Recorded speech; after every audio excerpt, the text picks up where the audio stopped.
A priori, pas besoin de devenir chartalophile ou clupéidophile pour commencer à s'intéresser aux boîtes. Imaginez plutôt la situation suivante. Vous faites une recherche sur internet pour trouver une boîte de chocolat pour l'anniversaire de votre mère. Il y a des dizaines de choix possibles. En carton, en métal, en plastique, des boîtes rondes, des petits paquets, des tablettes et bien d'autres encore. Le problème, c'est qu'ils semblent tous dire « achète-moi ». Allez-vous comparer soigneusement la composition de chaque boîte?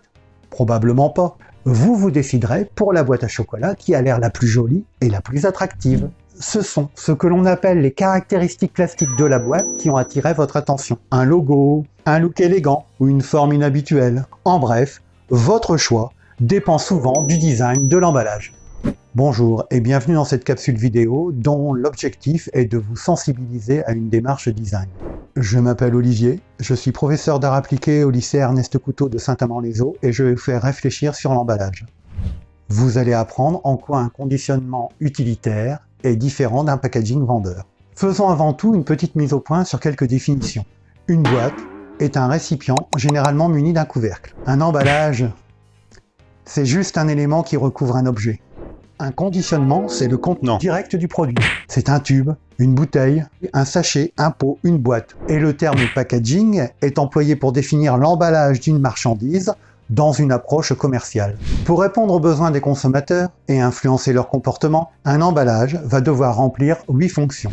2 de ces fonctions répondent à des contraintes techniques. En premier lieu, l'emballage doit protéger le produit des risques de choc et des conditions extérieures comme la chaleur, l'humidité, la lumière ou même les microbes. 2. Se pose ensuite la question de la taille et de la forme de l'emballage. Comment stocker et transporter les produits sans perdre de place. Les autres fonctions de l'emballage sont davantage tournées vers des aspects commerciaux. Sur un packaging sont mentionnées différentes informations utiles pour le consommateur. Les composants et les spécificités du produit, quelques mentions légales et pour éviter les contrefaçons, un code barre ou un flash code. Le choix des graphismes, des couleurs, de la forme et de la matière d'un packaging se justifie par plusieurs raisons. D'abord, interpeller le consommateur. Le packaging doit avoir un bon impact visuel, puis avoir une bonne lisibilité. Les consommateurs doivent comprendre l'univers du produit au premier coup d'œil.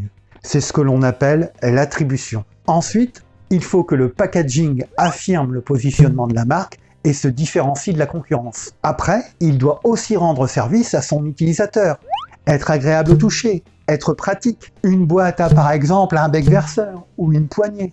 Le bouchon devient doseur. La barquette passe au four micro-ondes et peut servir d'assiette. Enfin, dernière fonction, être éco-responsable. Les marques font des efforts pour créer des emballages non polluants à partir de matériaux recyclés ou biodégradables. Et cela constitue désormais un critère d'achat. On parle alors de packaging éco-friendly. Certains designers s'inspirent d'ailleurs de la nature pour fabriquer des emballages respectueux de l'environnement. Marilou Valente a inventé, à partir d'une plante carnivore, une bouteille de shampoing avec une large ouverture au fond pour être rechargeable. Fabriquée dans un plastique très souple, elle est facilement compressible et contient moins de composants qu'une autre bouteille parce qu'elle fonctionne sans bouchon. Elle sera donc plus simple à recycler. À partir des travaux de recherche de David Edwards sur la structure des grains de raisin, le designer François Azembourg a imaginé des emballages qui peuvent se manger ou se jeter dans le compost parce qu'ils sont 100% biodégradables. Eben Beyer et David McIntyre ont élaboré à partir de champignons un nouveau type de matériau durable pour remplacer le polystyrène dans les emballages. À votre tour, choisissez le produit de votre choix et essayez de concevoir pour lui le meilleur emballage possible. Établissez un programme en utilisant ces 8 fonctions de façon complémentaire. Quelle solution allez-vous adopter pour répondre à chacune d'elles ? Comment allez-vous travailler les formes, les graphismes, les couleurs et les matières de votre emballage? Vous pouvez commencer vos recherches en vous aidant bien sûr des modèles présentés dans cette vidéo. Et n'hésitez pas à surfer sur le web pour découvrir d'autres modèles. Et quand votre projet sera terminé, faites donc plaisir au professeur d'art appliqué de votre établissement. Envoyez-lui votre création. Prenez soin de vous. À bientôt.